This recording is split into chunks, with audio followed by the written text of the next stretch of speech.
Jake Morrison stood at the viewing window of the human transport ship and stared at the planet below. HFY Prime looked like a giant crystal floating in space. Tall towers of blue and silver glass reached up from the surface like fingers, touching the stars.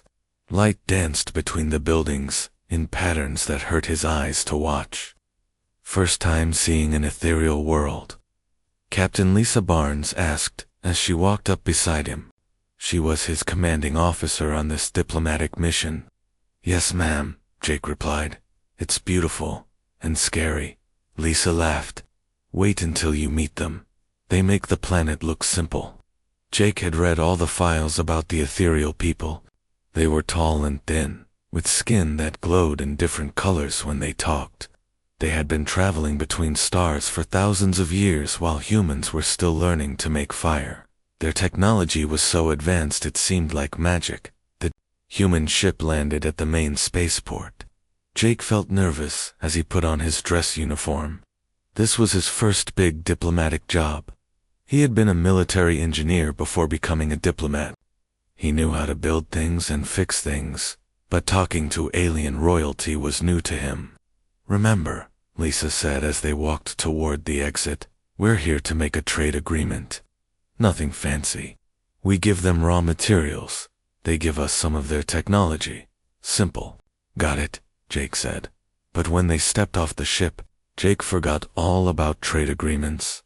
The ethereal people waiting for them were the most beautiful beings he had ever seen. They moved like dancers, floating slightly above the ground. Their skin changed colors as they spoke to each other in musical voices, and in the center of the group stood a female who made Jake's heart stop. She was tall and graceful, with long silver hair that moved like water. Her skin glowed with soft purple and gold light. When she looked at Jake, her large eyes seemed to see right through him. Welcome to HFY Prime, she said in perfect English. Her voice sounded like singing. I am Princess Lorelei, daughter of King Vorthok. Jake tried to speak, but no words came out. Lisa stepped forward quickly. Your Highness, I am Captain Lisa Barnes of the Human Diplomatic Corps. This is my assistant, Jake Morrison. The princess smiled at Jake. It is nice to meet you, Jake Morrison. Jake finally found his voice. The pleasure is mine, Your Highness. They were taken to the royal palace in floating vehicles that made no sound. The palace was even more amazing than the spaceport. It was made of crystal that sang in the wind. Gardens filled with glowing plants surrounded the building. Jake could not stop staring at everything, especially the princess.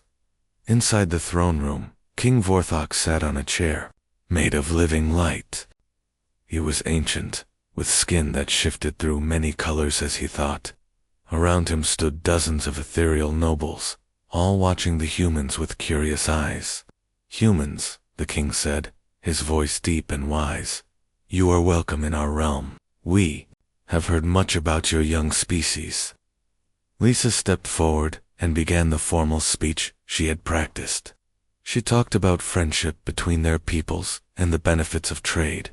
Jake tried to listen, but he kept looking at Princess Lorelei. The princess stood near her father's throne, but Jake noticed she was watching him too. When their eyes met, she smiled slightly. Jake felt his face get hot. After Lisa finished her speech, the king nodded. We will consider your proposal. For now, please enjoy our hospitality. Tonight, we feast in your honor. The feast was held in a great hall, with a ceiling that showed the stars. The ethereal nobles sat at tables that floated in the air. The food was strange, but delicious. Jake sat with the other humans at a table near the bottom of the room, but he could not enjoy the meal. He kept watching Princess Lorelei, who sat at the high table with the royal family. She was talking with a tall ethereal male who sat very close to her. That's Lord Zephin, whispered Dr. Amy Chen, the team's scientist. He's been trying to marry the princess for 50 years. Jake felt a stab of jealousy. He knew it was stupid. He was just a human diplomat. What chance did he have with an alien princess? But as the night went on, Jake found himself walking toward the high table. He did not plan it. His feet just carried him there. The conversation stopped when he approached. Lord Zephyr looked at him with glowing red eyes full of anger. "Your Majesty," Jake said, his heart pounding, "I request permission to speak." The king raised one eyebrow. "Speak, human." Jake took a deep breath. "Your Majesty, I asked for permission to court your daughter." The entire hall went silent. Then, slowly, light began to pulse from the ethereal nobles. It started as small flickers, then grew brighter and brighter. Jake realized they were laughing. The laughter came in waves of colored light that filled the room. Some nobles laughed so hard they fell off their floating chairs. Even the servants were glowing with amusement.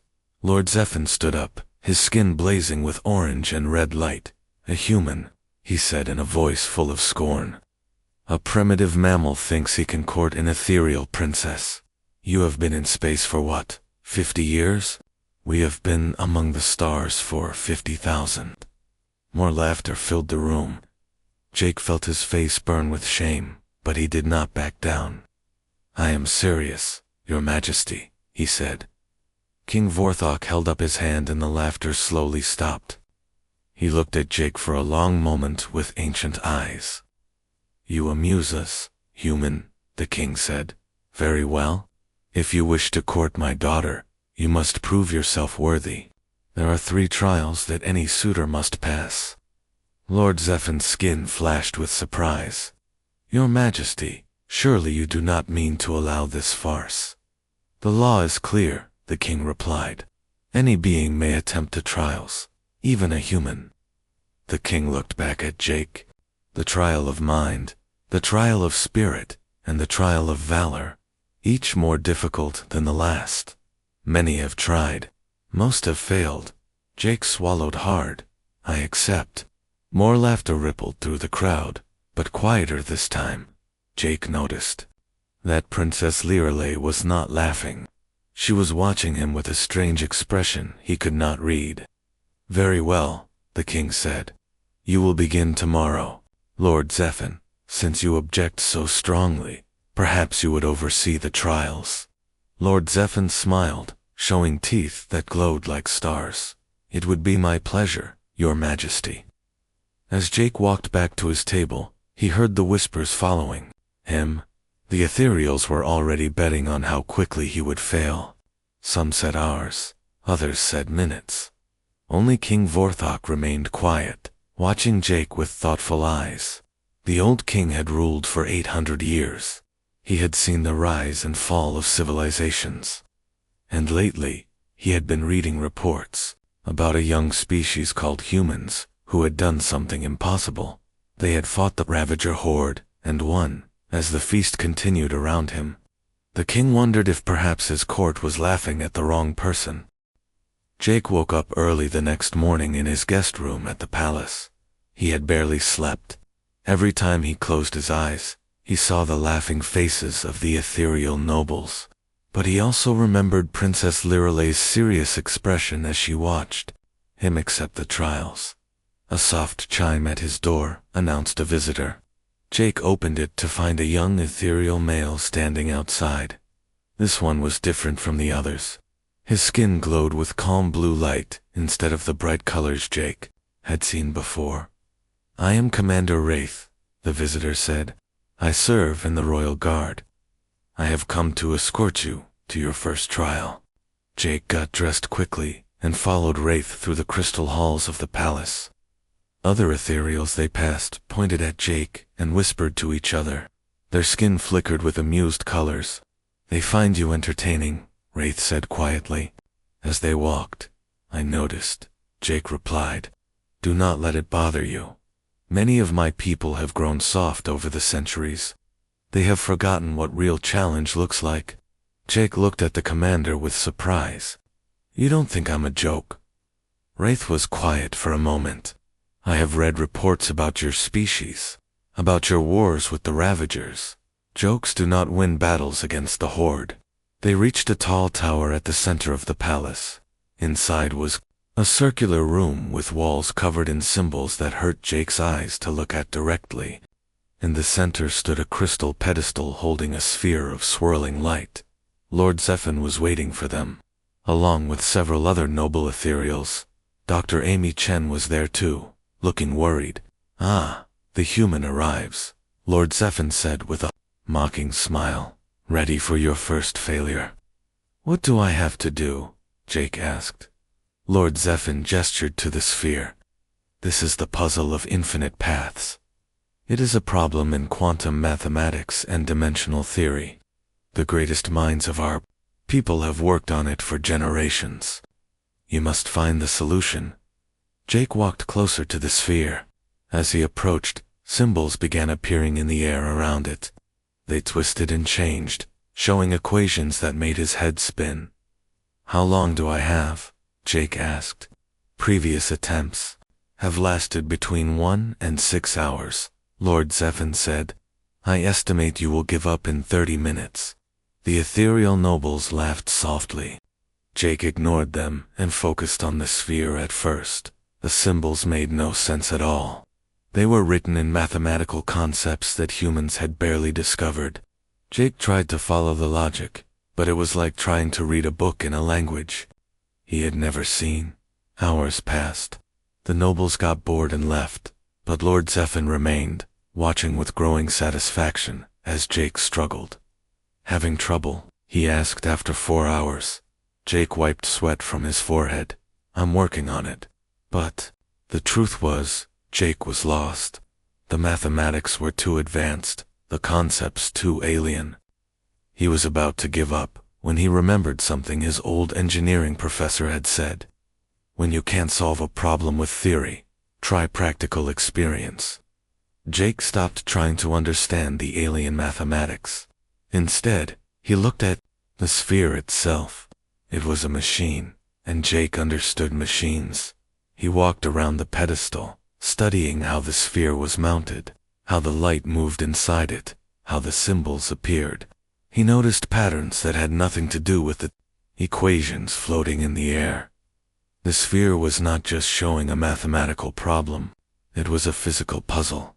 Jake began touching certain symbols in a specific order, not because of their mathematical meaning, but because of how they affected the sphere's structure. He was treating it like a broken engine that needed repair. The ethereals in the room gasped as the sphere began to change. The wild symbols slowed their movement. The chaotic light inside began to form patterns. "What are you doing?" Lord Zephyr demanded. "Fixing it," Jake said simply. He continued his work, ignoring the alien mathematics and focusing on the mechanical relationships he could see. After 2 more hours, the sphere suddenly went still. The symbols arranged themselves in perfect order, and the light inside formed a beautiful, stable pattern. The room fell silent. "Impossible," Lord Zephyr whispered. Commander Wraith stepped forward and examined the sphere. His skin glowed with amazement. He solved it. The humans solved the puzzle of infinite paths. "How?" Lord Zephyr demanded. Jake shrugged. "Your people were trying to solve it like a math problem. But it's not math. It's engineering. The puzzle was not in the equations. It was in the machine itself." Word of Jake's success spread quickly through the palace. By evening, crowds of ethereals were gathering to see the human who had solved an ancient puzzle in a completely new way. Princess Lirelei came to see him as he was eating dinner in the human quarters. "That was impressive," she said, sitting across from him. Jake felt his face get warm.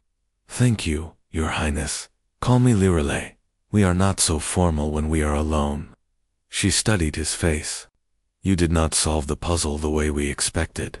"I solved it the only way I could," Jake said. "I'm not smart enough to understand your mathematics, but I know how things work." Lirelei smiled. "Perhaps that is a different kind of intelligence. Tell me about your people, about Earth." They talked for hours. Jake told her about human cities and oceans and mountains, about how humans had to struggle for everything they achieved, about wars and peace, and the slow progress toward the stars. listened carefully. Your people sound very different from mine. We have had peace for so long that many of us have forgotten what struggle means. That sounds nice, Jake said. Sometimes I wonder if it has made us weak, Lirelei said quietly. The next morning brought the second trial. Jake was taken to a garden, where crystal trees sang in harmonious voices. In the center was a pool of silver water. The trial of spirit, Lord Zephyr announced. You must enter the pool and connect with the planetary consciousness. Face your deepest fears and emerge with wisdom. Many who attempt this trial never return to sanity. Jake looked at the silver water. It reflected his face like a mirror, but the reflection seemed to move on its own. What happens if I fail? He asked. Your mind breaks, Lord Zephyr said with satisfaction. You spend the rest of your life as a babbling fool. Jake took a deep breath and stepped into the pool. The world disappeared. Suddenly Jake was back on Kepler Station. 3 years ago, the Ravager ships were attacking, and he was in charge of the evacuation. He had to choose which civilian ships to save and which to abandon. In his memory, he watched the transport carrying 500 colonists explode because he had sent the rescue ships somewhere else. You killed them, said a voice that sounded like his own. 500 people died because of your choice. Jake felt the familiar weight of guilt crushing down on him. But this time, instead of running from the memory, he faced it. Yes, he said, I made that choice, and I have to live with it. But I also saved 2,000 other people that day. I did the best I could with impossible options. The scene changed. Now he was watching his father's funeral. The old man had died, disappointed in his son for leaving the family farm to join the military. He never forgave you, the voice whispered. No, Jake agreed, but I forgave myself. I had to follow my own path. More memories came. Every failure, every regret, every moment of shame. But Jake faced them all. He did not deny his mistakes or pretend they did not hurt. He accepted them as part of who he was. Finally, the visions stopped. Jake found himself standing in the pool again, but he felt different, lighter somehow. Lord Zephyr was staring at him with disbelief. 6 hours, he muttered. You were under for 6 hours. Most beings either surface in minutes or never surface at all. Commander Wraith helped Jake out of the pool. What did you see? He asked.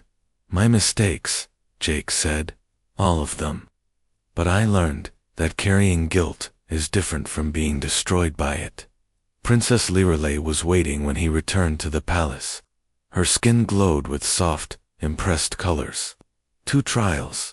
Completed, she said. No one expected you to pass even the first one. There's still one more, Jake reminded her.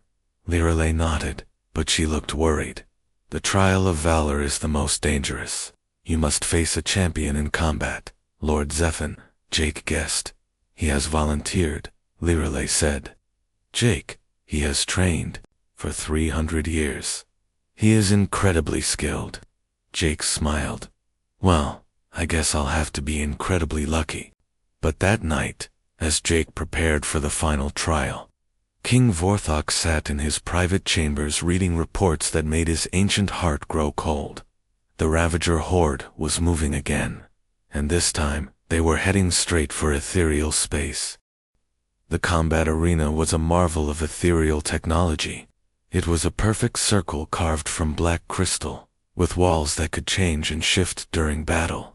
The floor could become anything from solid ground to flowing water to empty air. Hundreds of ethereal nobles filled the floating seats around the arena, their skin glowing with excitement. Jake stood at one entrance, wearing simple human combat gear. Across from him, Lord Zephyr emerged from the opposite entrance. The ethereal lord wore armor that looked like it was made of liquid starlight. In his hands was a weapon that hummed with energy. This is madness, Captain Lisa Barnes whispered to Dr. Amy Chen. They sat in the human section, looking worried. Jake's a good fighter, but Zephyr has 3 centuries of experience. Princess Lirelei sat in the royal box with her father. She tried to look calm, but Jake could see the concern in her glowing eyes. King Vorthok stood and addressed the crowd. The trial of valor has 3 rounds: speed, power, and tactics. The champion must win 2 of 3 rounds. The arena floor shifted, becoming a maze of crystal pillars. This was the speed trial. Begin, the king commanded. Lord Zephyr moved like lightning. He flowed between the pillars faster than Jake's eyes could follow, his weapon leaving trails of light in the air. Jake tried to keep up, but he felt like he was running through thick mud compared to the ethereal's graceful speed. Within minutes, Zephyr had cornered Jake against a pillar. The energy weapon stopped just inches from Jake's throat. First round to Lord Zephyr, the king announced. The crowd cheered. Jake heard some nobles making new bets on how quickly the second round would end. The arena changed again. Now it was an open space with platforms of different heights floating in the air. This was the power trial. Lord Zephyr raised his weapon and fired bolts of pure energy. The blasts shattered crystal platforms and left smoking craters in the arena floor. When Jake tried to return fire with his human weapons, the bullets seemed like pebbles against a mountain. Zephyr's energy blasts grew larger and brighter. One nearly took Jake's head off. Another destroyed the platform he was standing on, sending him tumbling to the arena floor. Second round to Lord Zephyr, the king said. The crowd was laughing now. The human had lasted longer than expected, but this was clearly over. Lord Zephyr smiled and raised his weapon in victory. But Princess Lirelei was not laughing. She was watching Jake carefully as he got back to his feet. He was hurt and tired, but his eyes were alert. He was studying something. The final round, King Vorthok announced. Tactics. The arena became a complex landscape of hills, valleys, caves, and streams. But this time, there was something different. The arena itself was actively changing, creating new obstacles and opportunities every few seconds. In this round, the king explained, the arena will test your ability to adapt and think. Victory goes not to the strongest, but to the cleverest. Jake smiled for the first time since the combat began. Lord Zephyr charged forward, confident in his coming victory. But Jake did not meet him head-on. Instead, he ran toward a section of the arena that was covered in loose rocks. As Zephyr followed, Jake grabbed several stones and threw them at specific points on the arena walls. To the watching crowd, it looked like desperation, but Jake had been watching the arena carefully during the first 2 rounds. He had noticed patterns in how it changed. The rocks hit sensors hidden in the walls. Suddenly, the ground under Lord Zephyr turned to quicksand. The ethereal lord sank up to his waist before he could react. Clever, Zephyr admitted, using his energy weapon to blast himself free. But tricks will not save you. Jake was already moving. He had noticed something else during his study of the arena. There were water pipes running under the floor. When he shot at certain spots, water began flooding the lower areas. Lord Zephyr found himself fighting in knee-deep water that made his graceful movements clumsy. But he adapted quickly, using his weapon to freeze the water around his feet for better footing. The battle continued for an hour. Jake could not match Zephyr's skill with weapons, but he turned the arena itself into his ally. He triggered rock slides, created diversions with steam vents, and used the constantly changing environment to stay one step ahead of his opponent. Finally, Jake spotted his chance. There was a section of the arena that had been weakened by all the changes and weapon fire. If he could get Zephyr to stand in just the right spot, Jake ran toward what looked like a dead end. Zephyr followed, raising his weapon for the killing blow. At the last second, Jake dove aside and fired 3 shots at the damaged section of wall. The entire section collapsed, burying Lord Zephyr under tons of crystal rubble. The arena fell silent. Slowly, Lord Zephyr's energy weapon cut through the debris. He emerged, battered and defeated, his perfect armor cracked and dirty. "Third round to Jake Morrison," King Vorthok announced, his voice showing the first hint of surprise. "The human wins the trial of valor." The crowd erupted in shocked murmurs. This was not supposed to happen. Lord Zephin limped over to Jake. His skin glowed with grudging respect. "You did not win with strength or speed," he said. "No," Jake agreed. "I won by cheating." "Cheating?" Zephin looked confused. "I used the arena against you. I fought dirty. I used every advantage I could find." Jake helped the injured ethereal to his feet. "Where I come from, we call that tactics." Princess Lirale was the first to reach them. Her skin glowed with admiration, and something else Jake dared to hope was affection. "You have passed all 3 trials," she said. No one expected this. The crowd was still buzzing with amazement as they left the arena. Jake had done the impossible. A primitive human had defeated an ethereal champion. But King Vorthok was not thinking about the trials. He was thinking about the reports on his desk. The Ravager horde was only days away from ethereal space. That evening, the king summoned Jake to his private chambers. The room was simple compared to the rest of the palace, with walls of plain crystal and furniture that glowed softly. "Sit," the king said, gesturing to a chair across from his own. Jake sat down carefully. He was still sore from the combat trial. "You have surprised my people," the king said. "They thought you were a joke. Now, they do not know what to think." "Your Majesty, I just want to marry your daughter," Jake said honestly. King Vorthok smiled. "I know, but there are larger forces at work here than young love." He activated a crystal display that showed star charts. "Tell me, Jake Morrison, what do you know about the Ravager horde?" Jake's blood went cold. "They're a hive mind species that devours everything in their path. We fought them at the edge of human space 3 years ago, and you won," the king said. "You're the only species that has ever defeated them in open battle." "Barely," Jake said. "We lost half our fleet, but you won," the king repeated. He touched the display, and it showed the current position of the Ravager ships. "They are coming here. They will arrive in 4 days." Jake stared at the screen in horror. The Ravager fleet was massive, much larger than the force that had attacked human space. "Your people need to evacuate," Jake said. "Evacuate?"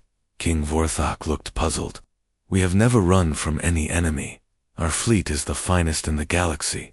Your Majesty, with respect, your fleet fights like dancers.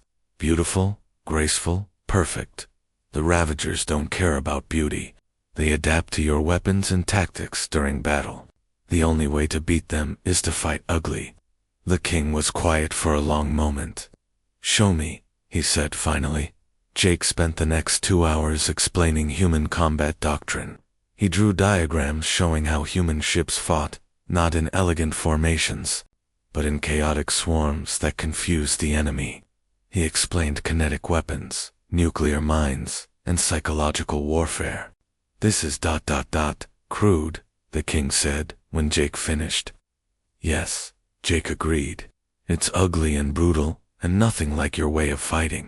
But it works." King Vorthok studied the diagrams. "You knew this was coming, didn't you? This is why you really came here?" "No, Your Majesty," Jake said. "I came here because I fell in love with your daughter. But now that I'm here, I want to help protect her and her people." The king looked at Jake with new understanding.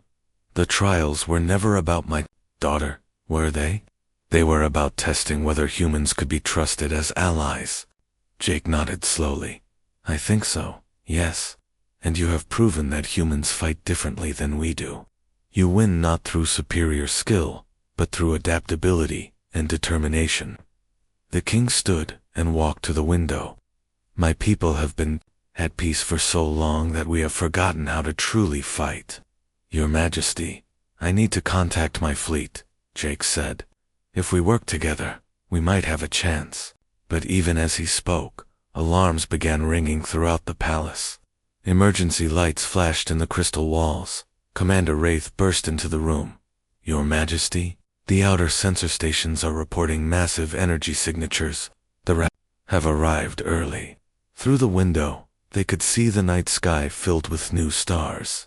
But these stars were moving, and they were coming closer. The war had begun.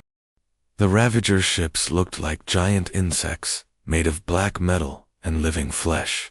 They moved through space in swarms, changing direction without warning. Jake watched from the palace command center as the enemy fleet filled the screens.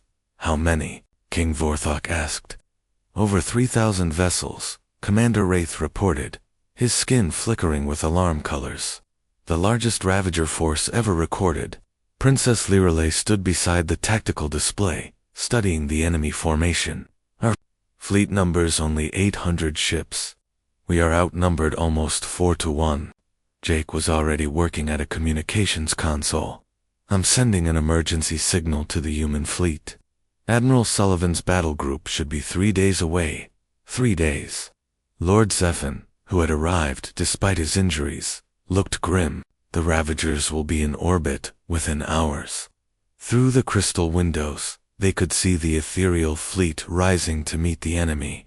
The alien ships were beautiful, shaped like graceful birds with wings of pure energy. They moved in perfect formations, their weapons charging with brilliant light. Your ships are magnificent, Jake said to the king. Thank you, King Vorthok, replied. They have protected us for 1,000 years.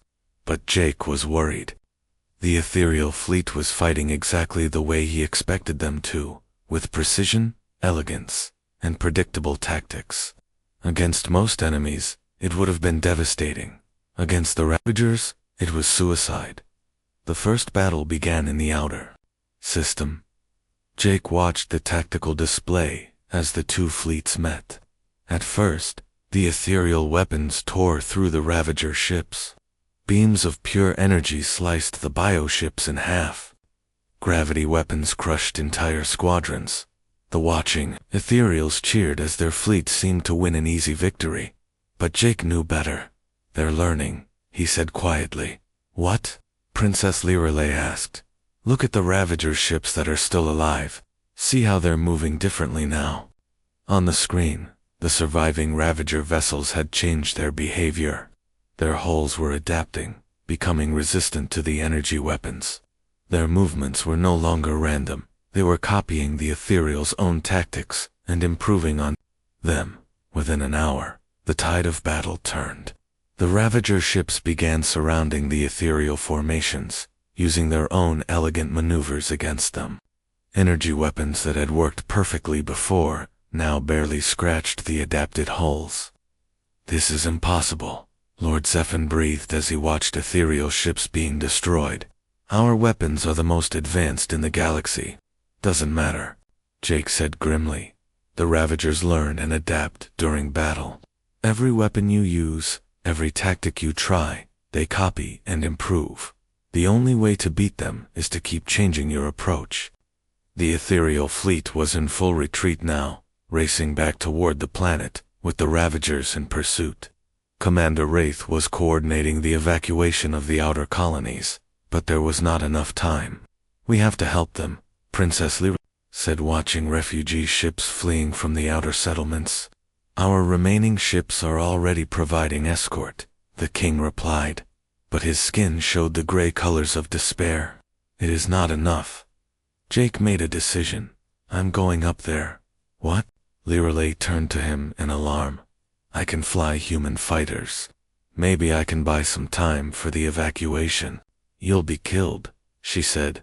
Jake took her hands in his. Maybe, but I can't just stand here and watch. Before anyone could stop him, Jake was running through the palace corridors toward the spaceport. Princess Lirelei caught up with him at the shuttle bay. If you're going, I'm coming with you, she said. Absolutely not, Jake replied. It's my people who are dying, Lirelei said firmly. And I'm a qualified pilot. There was no time to argue. Together, they boarded a fast ethereal scout ship and launched toward the battle. Space around Zephyria Prime was chaos. burning ships, tumbled through the void, while others fought desperate running battles. Jake took the pilot's seat while Lirelei handled weapons and communications. There, she pointed at a cluster of refugee ships being chased by Ravager fighters. They won't make it to the planet. Jake pushed the scout ship to maximum speed. Hold on. The Ravager fighters were closing in on a transport carrying 1,000 civilians. Jake flew straight at them, using every trick he had learned in 3 years of fighting these monsters. He did not fly in elegant patterns like the ethereal pilots. Instead, he flew erratically, changing direction without warning, using random bursts of speed and sudden stops. The Ravager ships, which had adapted to fight graceful opponents, could not predict his movements. "What are you doing?" Lirelei asked, as Jake threw their ship into a wild spiral that crushed her against her seat. "Fighting ugly," Jake replied, firing missiles at the Ravager ships while spinning upside down. It worked. The confused Ravager fighters broke off their attack on the transport and turned to face this strange new threat. But Jake was already diving toward the planet, leading them away from the civilians. "More refugees," Lirelei reported. 2 transports, and a medical ship, under attack near the 3rd moon. Jake changed course again, still flying in the chaotic pattern that kept the Ravagers guessing. Over the next 2 hours, they saved 6 refugee ships and destroyed a dozen enemy fighters, but it was not enough. For every ship they saved, 3 more were lost. Finally, Jake received the message he had been hoping for. "Admiral Kate Sullivan," voice crackled over the radio. "This is Admiral Sullivan to any ethereal forces. Human battle group entering the system. Where do you need us?" Jake looked at the tactical display. The human fleet was small, only 40 ships compared to the thousands of Ravagers, but Jake smiled anyway. "Admiral, this is Jake Morrison. The Ravagers have adapted to ethereal weapons and tactics. We need to show our hosts how humans fight." "Understood," the Admiral replied. "All ships, combat formation Delta. Let's show these bugs what they missed at Kepler Station." The human ships moved into battle like angry wasps. They did not fly in neat formations or use elegant tactics. Instead, they attacked from every direction at once, using kinetic weapons, nuclear mines, and electromagnetic pulses.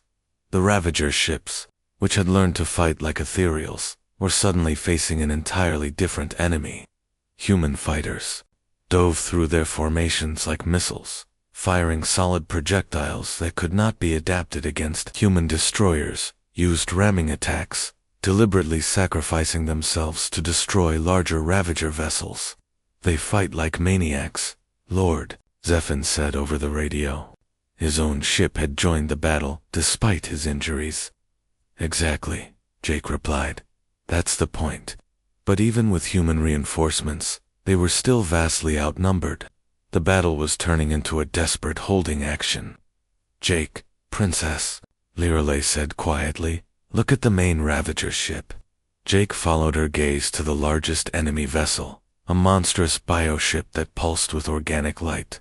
It was hanging back from the main battle, but Jake could see smaller ships carrying information to and from it. "That's the Queen ship," he realized. "The central intelligence directing the hive mind. If we could destroy it, ... Lirelei began. "The whole fleet would be confused for hours," Jake finished. "Long enough for us to win." But the Queen ship was protected by hundreds of escorts. Getting close would be suicide. Jake looked at the tactical display, then at Princess Lirelei. She was beautiful and brave and intelligent, and he was probably about to get them both killed. "Are you thinking what I think you're thinking?" she asked. "Probably," Jake said. "Want to help me do something really stupid?" Lirelei smiled, her skin glowing with fierce determination. "I thought you'd never ask." Together, they turned their small scout ship toward the massive Queen vessel, diving through swarms of enemy fighters toward almost certain death. But behind them, human and ethereal ships began working together for the first time, Admiral Sullivan's tactical officer was learning ethereal formation flying, while Commander Wraith studied human ramming techniques. The real battle was just beginning. Jake and Princess Lyralei's small ship dove through space toward the massive Ravager Queen vessel.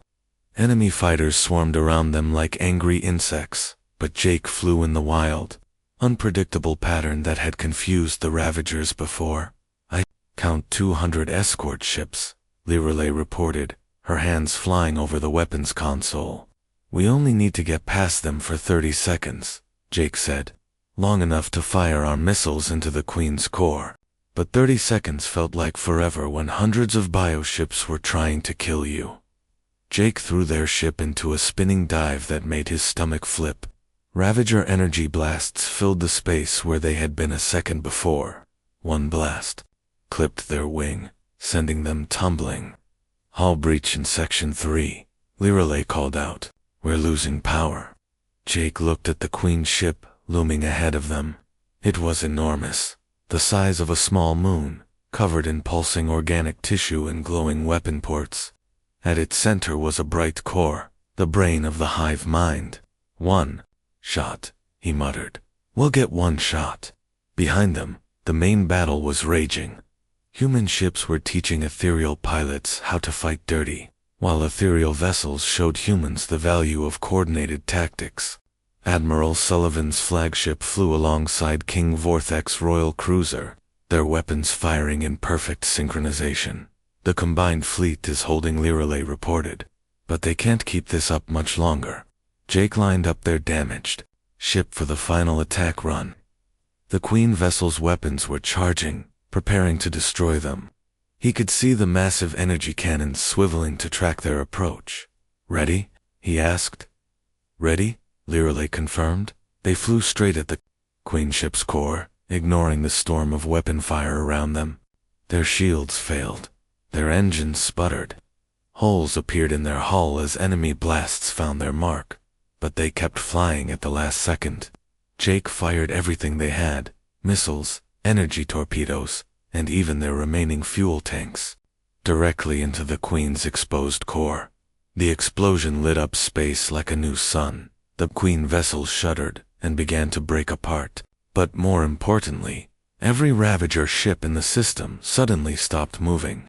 Without the Queen's guiding intelligence, the hive mind was blind and confused.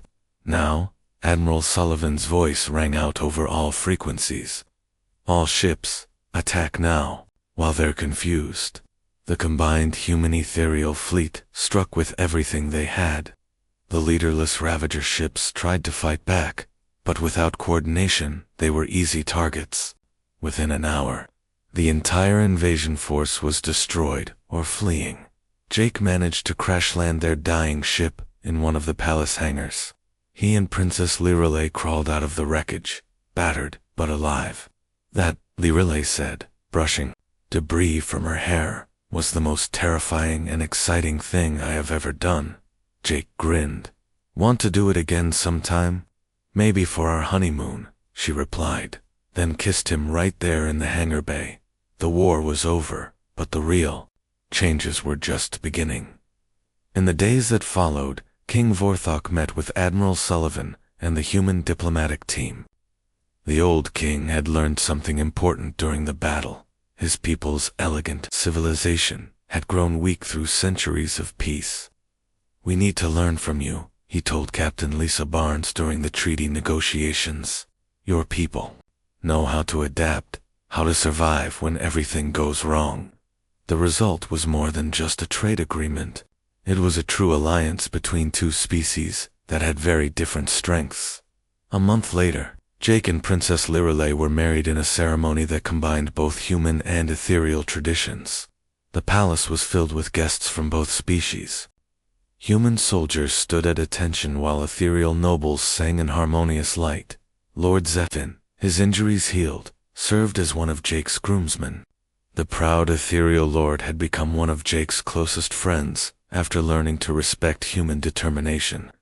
"You know," Zephin said as they watched the ceremony preparations, "when you first asked to court the princess, I thought you were the biggest fool in the galaxy. "What do you think now?" Jake asked. Zephin's skin glowed with amused colors. "I think you're still a fool. But you're a brave fool, and that makes all the difference." The wedding itself was beautiful.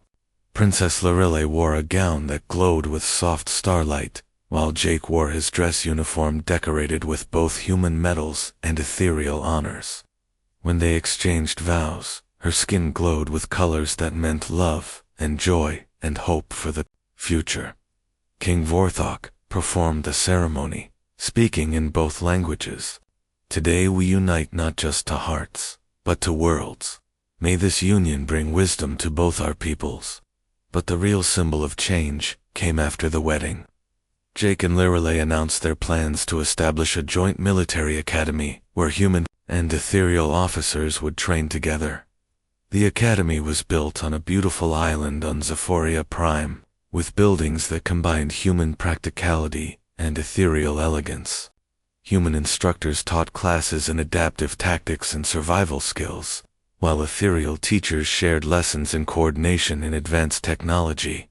The first class of cadets was a mix of young humans and ethereals who learned to work together, despite their very different natures. They studied both the elegant ethereal way of war and the chaotic human approach to combat. One day, Jake was teaching a class in unconventional tactics when a young ethereal cadet raised her hand. "Sir," she said, her skin glowing with curiosity, "why do humans always choose the most difficult path to victory?" Jake smiled. "Because the easy path usually doesn't work when your enemy is stronger than you. Sometimes you have to be willing to look foolish or crude or desperate. Pride is a luxury that can get you killed." The same ethereal nobles who had laughed at Jake during his first night at the palace now sent their children to learn from him. They had learned that strength came not from perfection, but from the ability to adapt and survive. Princess Lorelei, now Jake's wife and partner, ran the diplomatic side of the academy. She taught courses in interspecies cooperation and cultural understanding. Her students learned that differences between peoples could be sources of strength rather than division. "My father always said that wisdom comes from understanding your own weaknesses," she told her classes. "Humans taught us that we had grown too comfortable, too predictable. In return, we taught them the value of working together toward common goals." Years passed.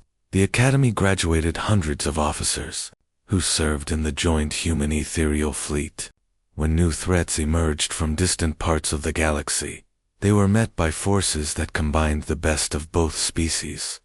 Jake often stood on the academy's observation deck in the evenings, watching the sunset paint the crystal city in shades of gold and purple. Lorelei would join him there, and they would talk about their students, their work, and their hopes for the future. "Do you ever regret asking to court me?" she asked him one evening. Jake laughed.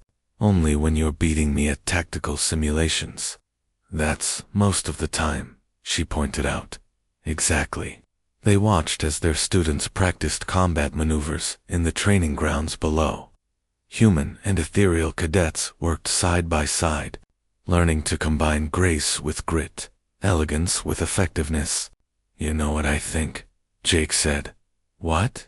"I think your father knew exactly what would happen when he let me attempt those trials. He wasn't just testing me. He was testing whether our species could learn from each other."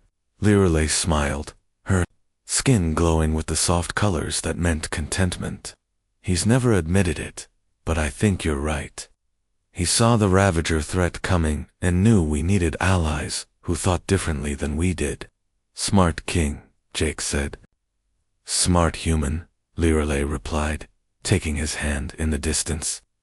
King Vorthok stood at his palace window, watching the academy his daughter and son-in-law had built. The old king was proud of what they had accomplished together. The ethereal people had learned that survival sometimes required abandoning perfection for practicality. The humans had learned that working together was more powerful than fighting alone, and throughout the galaxy, other species watched this unlikely alliance with growing interest. The elegant ethereals and the scrappy humans had proven that differences could become strengths. when two peoples were willing to learn from each other. The laughter that had once mocked the human suitor had become something else entirely. The sound of two civilizations building a better future together, one lesson at a time. Jake Morrison had asked to court an alien princess and ended up changing two worlds. Not bad for a human who just wanted to fall in love. Sometimes the best victories come not from being stronger than your enemies, but from being willing to grow stronger with your friends.